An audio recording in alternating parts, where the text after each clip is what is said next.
If you've been thinking for a while if you should start a YouTube channel and you're on the fence about it, let me tell you why you should absolutely start it right now. Ready? Let's do this. Hi lovely people, it's Natalia and welcome back to my channel where I help you create better content and grow on social media. I've been on YouTube for almost 3 years now and I'm not exaggerating when I say it changed my life. It's such a versatile platform that can help you reach people around the world, so let's dive into all of the reasons why you should start your own channel in 2024. One of the most important aspects when choosing the right marketing channels for you and aiming for long-term success is including an evergreen platform in your strategy. Evergreen content is the kind of content that can be searched at any time and stays relevant for a long time. Sure, small updates may be required ever so often to keep the content fresh, but overall it has a much longer shelf life than your average social media post. This is the kind of content that you want to put your focus on since the return of investment is that much greater. No matter how attractive trending content is, it will never beat the evergreen model long term. YouTube is the perfect example here. When you produce videos for this platform, you can optimize them for SEO. It means that when people search for something like how to grow on Instagram, there is a very high chance that they will land on the video that they are looking for. Of course, it's not easy to position your videos high in YouTube search as it requires a good strategy and plenty of research. Luckily, there are tools like TubeBuddy or vidIQ that can help you assess whether your video idea has a chance of success. Another bonus that shouldn't be underestimated is that your YouTube content is also searchable on Google, which can bring you a surprising amount of traffic. Creating evergreen content on YouTube means that your old videos can still bring you a lot of traffic too. Provided that they're of big value, are well optimized, and are still relevant today, they can serve new people for months, if not years. And ultimately, that's how you play the long game and position yourself as an expert in your field. Apart from that, having loads of evergreen videos on your channel means your content becomes super easy to binge, turning viewers into engaged subscribers and increasing overall views on your channel. Reason number 2, monetization on YouTube. We all know that social media platforms are very reluctant when it comes to paying us, the creators. We spend a ton of time creating content, promoting it, engaging on the platform, but when it comes to reaping the rewards of it, sometimes there are none. This is of course slowly changing a bit, but when it comes to monetization, YouTube is still at the very top. It pays the most out of any platforms out there.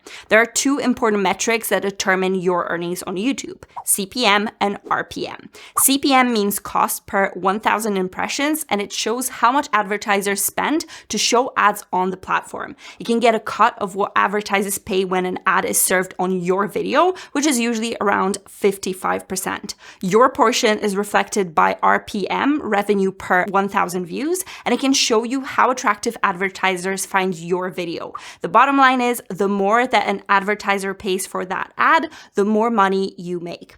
The amount you'll get paid on YouTube depends on a few factors that are worth knowing before you choose YouTube for its creator program. First is the niche you're in. If you're in tech, real estate, or finance, the CPMs tend to be much higher. The revenue from ads can also be seasonal, so there may be periods of increased or decreased ad spend, which affects your earnings. Watch time is another crucial metric on YouTube, which shows how engaged your audience is and influences your earnings, since the longer they watch, the more mid-roll ads they may see. And finally, the audience demographics are quite important too. If your audience is based in Australia, the UK, the US, New Zealand, etc., it may translate to more revenue.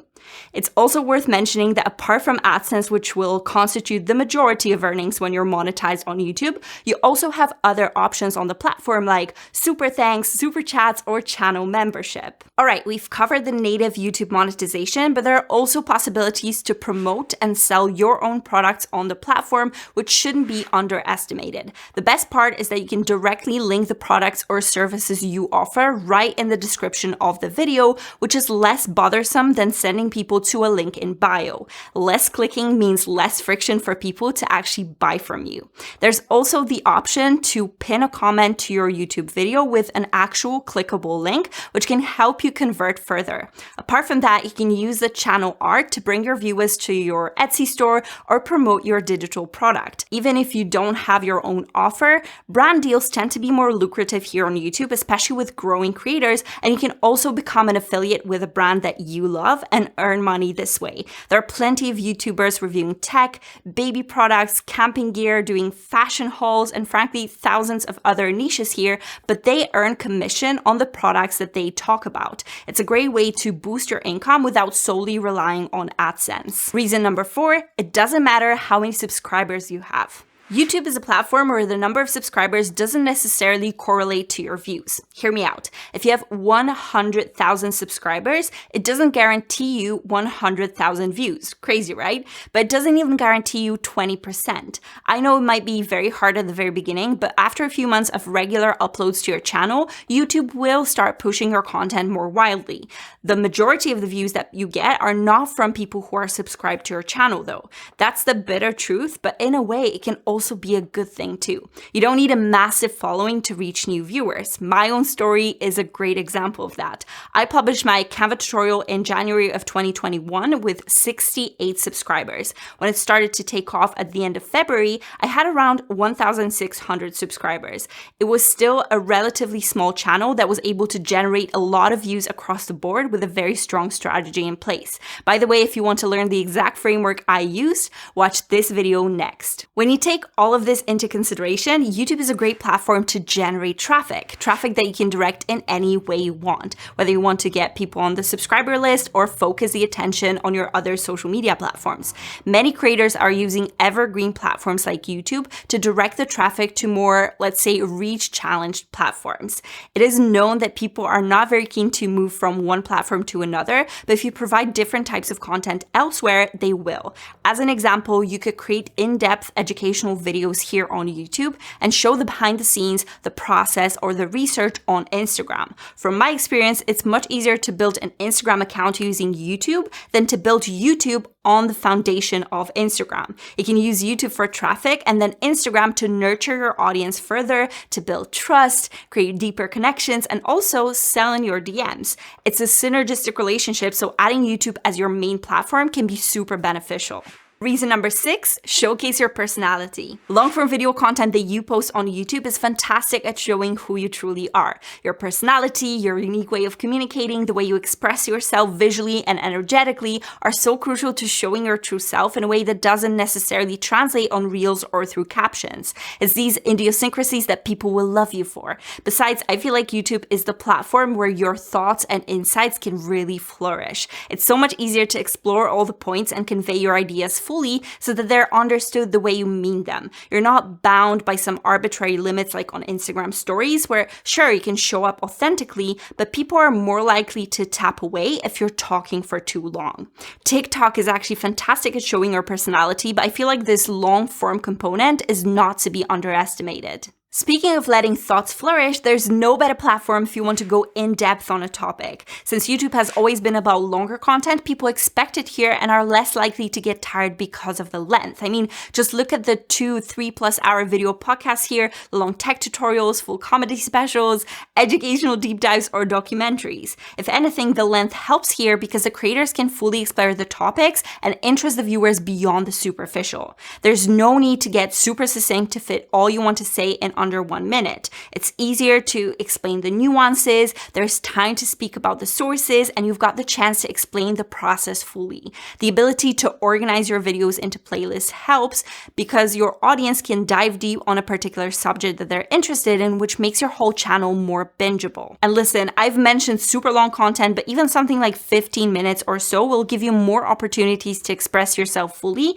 than a 1-minute TikTok. Plus, don't even get me started on our shortening attention spans and the dopamine cycle that this short form content serves. I think we need to collectively retrain ourselves to enjoy long form content for the sake of our focus, our cognitive abilities, and just generally being more conscious and present in life. That's why personally, I'm passionate about being here on YouTube much more than on other apps. Reason number 8, your experimental side hustle. In 2022, I was burnt out, struggling with the new reality of being stuck at home without the possibility to fly to Poland to see my loved ones. I could see my friends losing jobs and small businesses desperately trying to cope, and it was the final straw for me. I had to change things. My thought process was this: I have the skills to help people get their side hustles to work, so why not use them for good when people are clearly struggling?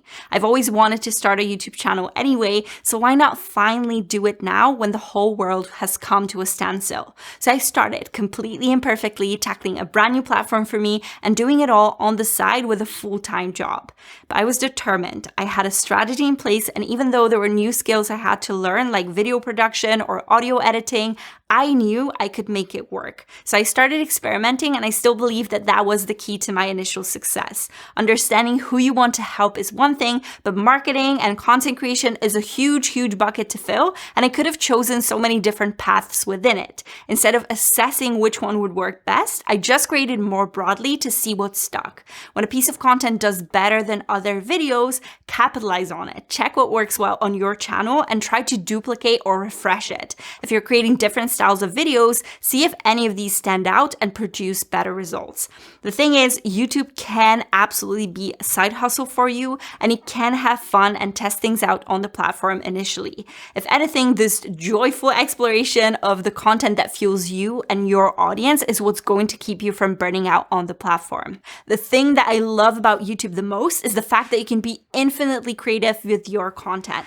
Now, don't get me wrong, there's a plethora of different content formats that you can create, for example, on Instagram, which helps you mix things up and get creative. But I feel like YouTube is this blank canvas that gives incredible power to the creators. It can tell elaborate stories, it can create vlogs, share educational videos, it can get casual and publish less polished, kind of daily vibes content, or produce cinematic masterpieces. You can speak your mind and share your opinions, sit down to talk to the camera, opt for a voiceover video with aesthetic imagery as B-roll, or say nothing at all and still provide an immersive experience for the viewer. And that infinite creativity that comes with long-form video content is not to be easily dismissed. Besides, you can also create playlists, as I've just mentioned. You can hold lives, upload shorts, and share posts to your community tab, which is quite a variety when you just look at the content types. I always recommend to all of my clients to have at least one long-form content channel within their marketing strategy, and the main reason for this is that it's so much easier to create all of the different pieces of content for different platforms from that one big piece of content. Of course, it doesn't have to be video, it can be a blog or a podcast, but here's why I think YouTube is actually superior here, apart from all the other reasons I've already talked about. Given that it's a video platform, adds that extra layer of versatility because you can easily repurpose this one big video into a multitude of different content types for different social media platforms. First, the full video transcript can be turned into a blog post, and the audio, in some cases, into a podcast, which is precisely why I think it's a superior option in the long-form content game.